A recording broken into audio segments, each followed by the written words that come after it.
এই সৌদি প্রবাসী যায় হেরেও দেখাইছি খুলনা থেকে সৌদি প্রবাসীতে একটা মেয়ে বসে না সুন্দর করিয়া হ্যাঁ রিসিপশনে জোসনা, হ্যাঁ এও আমার রোগী।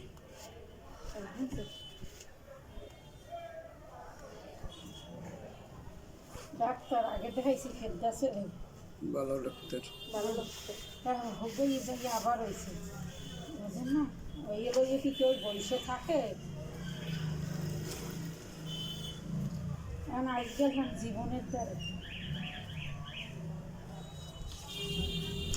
এই ডাক্তার কিছু এই যে সৌদি প্রবাসীকে দেখাইছি যার কাছে গেছেন হে তো চর্ম ডাক্তার না। চর্ম ডাক্তার আলাদা। আর কি কম হারা কয় এই ডাক্তার ভালো আল্লাহ ভালোবাসা মালিক হইলে আল্লাহ সিলেকশন রাখে আপনি ফেরদাস থেকে তো সবাই অনেকেই ভালো হয়েছে।